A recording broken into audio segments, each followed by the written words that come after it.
স্বাগতম আপনাকে। সব রকমের আপডেট এবং লেটেস্ট নিউজ পেতে অবশ্যই চ্যানেলটিতে সাবস্ক্রাইব করুন। ধন্যবাদ।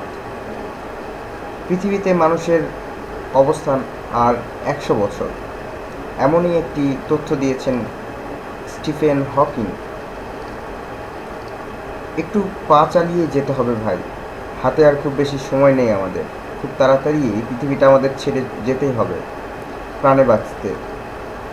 আর বড়জোর 100টা বছর, তার মধ্যেই হৈ হৈ রই রই করে আমাদের চলে যেতে হবে অন্য কোনো গ্রহে, গিয়ে বসবাস শুরু করে দিতে হবে। কারণ তারপর এই ধরনী আর আমাদের ধরে রাখতে পারবে না। গোটা পৃথিবীটাই কার্যত শ্মশান হয়ে যাবে বা মরুভূমি। কথাটা আর কেউ বলছেন না, বলছেন খোদ স্টিফেন হকিং। বিবিসির নির্মীয়মান ডকুমেন্টারি এক্সপেডিশন নিউ আর্থ ও এই হুঁশিয়ারি দিয়েছেন প্রবাদপ্রতিম বিজ্ঞানী। বাজি ধরা আর ভবিষ্যৎবাণীর জন্য বিখ্যাত হকিং কথাটা এর আগেও বলেছিলেন দু একবার, এবার বলেছেন আরও স্পষ্টভাবে।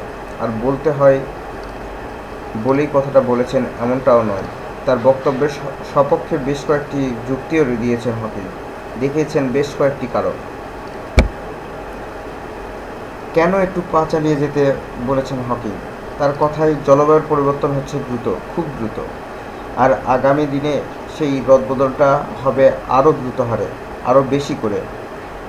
ভয়ঙ্করভাবে বেড়ে যাবে উষ্ণায়ন, বেড়ে যাবে সমুদ্রের জলস্তর, একের পর এক আছড়ে পড়তে শুরু করবে বিশাল বিশাল গ্রহাণু, শুরু হয়ে যাবে নানা রকমের মহামারী, অসম্ভব রকম বেড়ে যাবে জনসংখ্যার চাপ। এই ধরনই তখন হয়ে উঠবে আমাদের বধ্যভূমি।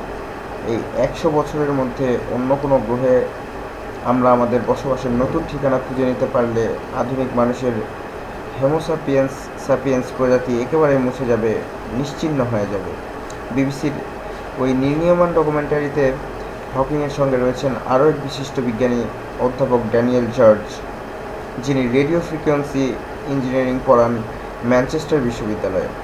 রয়েছেন হকিংয়ের প্রিয় ছাত্র ক্রিস্টোফে গেলফার্ডেও।